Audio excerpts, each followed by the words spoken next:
ਜਿਹੜਾ ਹੁਣ main point ਹੈਗਾ ਭਾਜੀ, ਤਾਂ ਬ੍ਰੋਕਰਾਂ ਦੀ ਗੱਲ ਕਰਦੇ ਹੈਗੇ ਆ ਇਹਨਾਂ ਦੀ। ਮੈਂ ਕਿਹਾ ਇਹ ਲੌਬੀ ਹੈਗੀ ਇਹਨਾਂ ਦੀ ਬਹੁਤ ਸਟਰੋਂਗ ਹੈਗੀ ਆ, ਤਾਂ ਅਸੀਂ ਕਹਿੰਦੇ ਨਾ ਜੁਨਾਈਟ ਹੋਈਏ। ਈਵਨ ਸਾਡੇ ਬੰਦੇ ਜੁਨਾਈਟ ਵੀ ਹੁੰਦੇ ਆ, ਤੇ ਫਿਰ ਵੀ ਇਹਨਾਂ ਨੂੰ ਬੀਟ ਕਰਨਾ ਬਹੁਤ ਔਖਾ ਹੈ। ਜੇ ਅੱਜ ਵੀ ਅਸੀਂ ਕਹੀਏ ਵੀ ਅਸੀਂ ਜੁਨਾਈਟ ਹੋ ਗਏ ਆ ਤਾਂ ਹਾਰਡ ਹੋ ਜਾਣਾ ਬੀਟ ਕਰਨਾ ਇਹਨਾਂ ਨੂੰ, ਕਿਉਂਕਿ ਬਹੁਤ ਇਹ ਸਟਰੋਂਗ ਹੈਗੇ ਆ। ਪਰ ਸਾਡੀਆਂ ਆਪਣੀਆਂ ਜਿਹੜੀਆਂ ਕਮਜ਼ੋਰੀਆਂ ਕਹਿ ਲਓ ਜਾਂ ਨਲਾਇਕੀਆਂ ਕਹਿ ਲਓ, ਉਹ ਵੀ ਸਾਨੂੰ ਨੁਕਸਾਨ ਬਹੁਤ ਕਰਨ ਰਹੀਆਂ ਹੈਗੀਆਂ।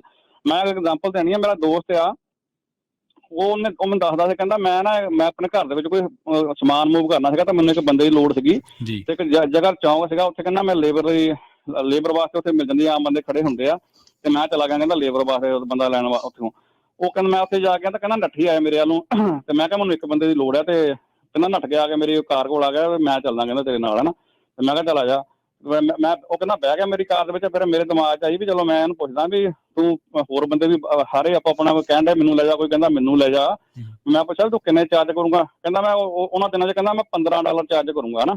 ਕਾਫੀ ਬਾਹਰ ਰੇਟ ਵਗੈਰਾ $9 ਚੱਲਦਾ ਹੁੰਦਾ ਜਦੋਂ। ਕਹਿੰਦਾ ਮੈਂ $15 ਪਰ ਆਵਰ ਦੇ ਚਾਰਜ ਕਰਨੇ ਆ। ਕਹਿੰਦਾ ਠੀਕ ਆ। ਕਹਿੰਦਾ ਇੱਕ ਮਿੰਟ ਵੇਟ ਕਰ ਯਾਰ ਤੂੰ, ਮੈਂ ਤੈਨੂੰ $10 ਦੇਣੇ ਆ, ਤੇ ਜੇ ਤੂੰ ਜਾਊਂਗਾ ਤਾਂ ਚੱਲ ਤੈਨੂੰ ਮੈਂ ਲੈ ਜਾਣਾ। ਕਹਿੰਦਾ ਨਹੀਂ 15 ਲੈਣੇ ਆ ਨਾ। ਤੇ ਕਹਿੰਦਾ ਉਹ ਕਹਿੰਦਾ ਮੈਂ ਕਿਹਾ ਤੂੰ ਜਾ, ਮੈਂ ਤੈਨੂੰ ਖਾਣਾ ਹੈਗਾ ਨਾ। ਉਸ ਤੋਂ ਬਾਅਦ ਕੀ ਹੋਇਆ, ਕਹਿੰਦਾ ਜਦੋਂ ਉਹਨੂੰ ਬਾਹਰ ਕੱਢਿਆ, ਨਾਲ ਹੀ ਦੂਸਰਾ ਬਾਕੀ ਨੱਠਿਆ। ਕਹਿੰਦਾ ਨੱਠਿਆ ਮਤਲਬ ਕਹਿੰਦਾ ਉਹ ਆਪਸ ਵਿੱਚ ਕੰਪੀਟੀਸ਼ਨ ਪੂਰਾ ਕਰਨ ਦੇ ਸੀਗੇ ਆਪਸ ਵਿੱਚ ਵੀ। ਦੂਜਾ ਬੰਦਾ ਆ ਗਿਆ ਤੇ ਮੈਨੂੰ ਕਹਿੰਦਾ ਵੀ ਮੈਨੂੰ ਲੈ ਜਾ ਨਾ। ਮੈਂ ਕਹਿੰਦਾ ਚੱਲ ਠੀਕ ਆ, ਪਰ ਮੈਂ ਕਹਿੰਦਾ ਤੈਨੂੰ $10 ਦਊਂਗਾ ਘੰਟੇ ਦੇ, ਹੈ ਨਾ। ਕਹਿੰਦਾ ਨਹੀਂ ਪਿਆ, ਕਹਿੰਦਾ ਤੈਨੂੰ 15 ਹੀ ਲੈਣੇ ਆ। ਤੇ ਮੈਂ ਕਿਹਾ ਵੀ ਕਹਿੰਦਾ ਉਹ ਦੱਸਦਾ ਸੀਗਾ ਵੀ ਮੈਨੂੰ ਹਾਰ ਕੇ ਕਹਿੰਦਾ ਉਹ ਬੰਦਾ ਤਾਂ ਮੈਂ ਇੱਕ ਹੀ ਚੱਕਰ, ਕਹਿੰਦਾ ਆਪਸ ਵਿੱਚ ਵੀ ਉਹ ਕੰਪੀਟੀਸ਼ਨ ਕਰਨ ਰਹੇ ਸੀਗੇ। ਤੇ ਉਹ ਕਹਿੰਦਾ ਮੈਨੂੰ ਲੈ ਜਾ, ਕਹਿੰਦਾ ਮੈਨੂੰ ਲੈ ਜਾ। ਪਰ ਉਹ ਆਪਣਾ ਜਿਹੜੀ ਲੇਬਰ ਸੀ ਨਾ ਉਹਨੂੰ ਘਟਾ ਨਹੀਂ ਰਹੇ ਸੀਗੇ ਵੀ ਇਹ $15 ਕਹਿੰਦਾ ਸੀਗਾ, ਤਾਂ ਸਾਰੇ $15 ਤੇ ਹੀ ਅੜੇ ਸੀਗੇ ਵੀ ਮੈਂ ਵੀ ਜਿਹੜਾ ਵੀ ਮਰਜ਼ੀ ਲੈ ਜਾ ਪਰ ਜਾਊਗਾ $15 ਤੇ। ਤੇ ਉਹ ਮੇਰੇ ਕਹਿਣ ਦਾ ਮਤਲਬ ਇਹ ਆ ਵੀ ਸਾਡੇ ਆਪਣੇ ਸਮਝਣ ਦੀ ਲੋੜ ਦੀ ਗੱਲ ਇਹ ਆ ਵੀ ਸਾਨੂੰ ਅਸੀਂ ਇਸ ਚੀਜ਼ ਦੇ ਵਿੱਚ ਫੇਲ ਹੁੰਦੇ ਆ ਵੀ ਅਸੀਂ ਜਿਹੜੇ ਕੰਪੀਟੀਸ਼ਨ ਦੀ ਗੱਲ ਆ ਜਾਂਦੀ ਆ ਉਸ ਵੇਲੇ ਅਸੀਂ ਸਸਤਾ ਦੇਖ ਲੈਂਦੇ ਆ। ਕੋਈ ਦੇਖੇ ਮੈਂ ਸਸਤਾ ਚੱਕ ਕੇ ਤੁਰ ਗਿਆ ਜਾਂ ਕਿੱਦਾਂ ਹੈਗਾ, ਉਹ ਜੋ ਕਿ ਸਾਡੇ ਅੱਜ ਕੱਲ੍ਹ ਨੁਕਸਾਨ ਹੋਣ ਦਾ ਕਾਰਨ ਬਣ ਰਿਹਾ। ਬਾਕੀ ਜਿੱਦਾਂ ਕਹਿੰਦੇ ਸੀ ਨਾ ਵੀ ਉਹ ਵੀ ਥੋੜ੍ਹਾ ਖਾਣਾ ਉਹ ਜਿਹੜਾ ਜ਼ਿਆਦਾ ਵਧੀਆ ਵੀ ਬਹੁਤਾ ਕੰਮ ਵਧਾ ਕੇ ਅਸੀਂ ਨੁਕਸਾਨ ਕਰਦੇ ਹਾਂ। ਹੁਣ ਪਰੇਸ਼ਾਨੀਆਂ ਹੁੰਦੀਆਂ ਹੈਗੀਆਂ।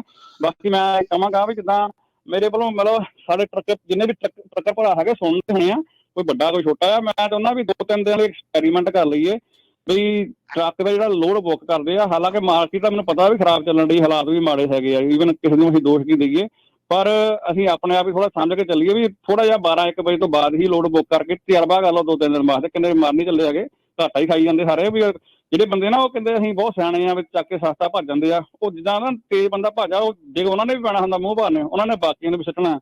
ਤਾਂ ਮੈਂ ਇਹ ਕਹੂੰਗਾ ਵੀ 2-3 ਦਿਨ ਥੋੜ੍ਹਾ ਐਕਸਪੈਰੀਮੈਂਟ ਕਰਕੇ ਦੇਖ ਲਈਏ ਆਪਾਂ ਵੀ 12-1 ਵਜੇ ਤੋਂ ਬਾਅਦ ਸ਼ਾਮ ਨੂੰ ਲੋਡ ਬੁੱਕ ਕਰਕੇ ਦੇਖੋ, ਕਿਉਂਕਿ ਰੇਟ ਜਿਹੜੇ ਅਸੀਂ ਸਵੇਰੇ ਬੁੱਕ ਕਰਕੇ ਅਸੀਂ ਝੋਲੀ 'ਚ ਪਵਾ ਲਈਦੇ ਆ ਸਸਤੇ, ਤਾਂ ਮੁੜ ਕੇ ਜਾ ਕੇ ਕਹਿਣਾ ਬਚਦਾ ਕੁਛ ਨਹੀਂ ਹੈਗਾ।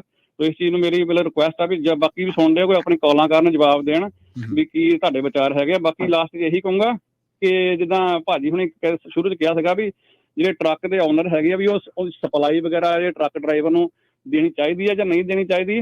ਤੇ ਮੈਂ ਕਹੂੰਗਾ ਵੀ ਹਾਂਜੀ ਸਪਲਾਈ ਉਹਨਾਂ ਨੂੰ ਦੇਣੀ ਚਾਹੀਦੀ ਹੈ, ਪਰ ਇਹ ਨਹੀਂ ਹੈਗਾ ਵੀ ਹਰ ਇੱਕ ਚੀਜ਼ ਉਹਨਾਂ ਨੂੰ ਸਪਲਾਈ ਦੇਣੀ ਚਾਹੀਦੀ। ਜੋ ਵੀ ਰਿਕੁਆਇਰਮੈਂਟ ਬੇਸਿਕ ਹੁੰਦੀਆਂ, ਲਿਮਿਟ ਹੁੰਦੀਆਂ, ਉਹ ਉਹਨਾਂ ਨੂੰ ਪ੍ਰੋਵਾਈਡ ਡਰਾਈਵਰ ਨੂੰ ਕਰਨੀਆਂ ਚਾਹੀਦੀਆਂ। ਪਰ ਡਰਾਈਵਰ ਦਾ ਵੀ ਫਰਜ਼ ਬਣਦਾ ਵੀ ਇਹ ਨਹੀਂ ਹੈਗਾ ਵੀ ਮਾਲਕ ਹੁਣ ਖੁੱਲੀ ਛੁੱਟ ਦਿੱਤੀ ਆ ਵੀ ਮੈਂ ਜੋ ਵੀ ਉਹਦੀ ਪਰਚੀਆਂ ਬਣਾ ਕੇ ਲਿਫਾਫੇ 'ਚ ਪਾ ਕੇ ਦੇਈ ਜਾਵਾਂ।